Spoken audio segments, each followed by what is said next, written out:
James Bond, an MI6 agent, gains his license to kill and a promotion to a 00 agent by eliminating the traitorous Dryden and his contact at the British Embassy in Prague. In Uganda, Mr. White introduces Le Chiffre, an Albanian banker working with terrorists, to Stephen Obanno, a high-ranking member of the Lord's Resistance Army. Obanno provides Le Chiffre with $100 million for investment. Le Chiffre uses this money to manipulate stock prices by foreseeing a terrorist attack on the aerospace manufacturer Skyfleet. In Madagascar, Bond destroys an embassy while capturing and later killing a bomb maker named Mollaka. MI6 Chief M reprimands Bond for causing a diplomatic incident and for not following orders to capture Mollaka alive. Bond traces information from Mollaka's phone to the Bahamas, uncovering a corrupt Greek official named Dimitrios, who had hired Mollaka, under Le Chiffre's orders, to sabotage Skyfleet's prototype airliner. After winning Dimitrios' vintage Aston Martin in a poker game and seducing his wife Solange, Bond tracks down Dimitrios to Miami. There, Bond faces off against Dimitrios and eliminates him. At the airport, Bond pursues the new bomber hired by Dimitrios and prevents the destruction of the Skyfleet airliner. With Skyfleet's stock secured, Le Chiffre loses Obanno's money. Suspecting that someone revealed their terrorist plan, Le Chiffre interrogates Solange, resulting in her tragic death. To recover his client's funds, Le Chiffre arranges a high-stakes poker tournament at the Casino Royale in Montenegro. MI6 enrolls Bond, their top poker player, hoping his defeat will pressure Le Chiffre to provide information in exchange for asylum.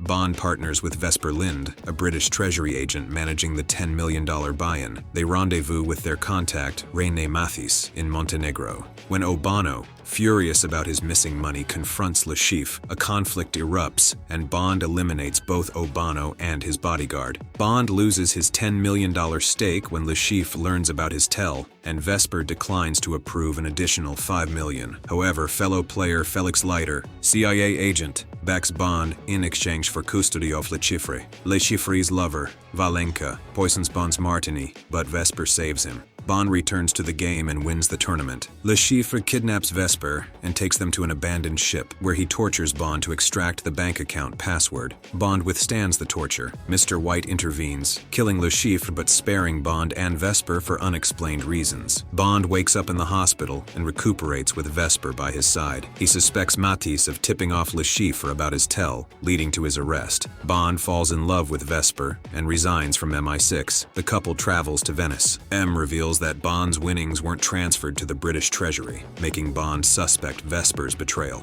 He follows her to a money handoff, where gunmen capture her in a Venetian palace under restoration.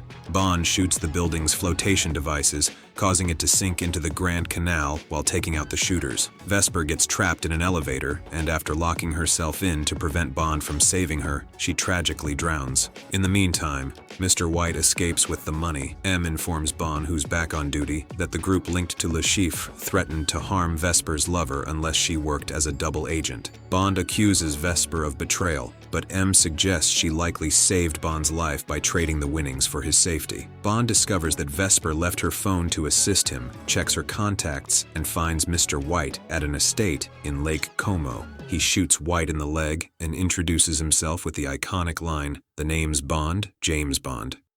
If you enjoy the video, please like and subscribe.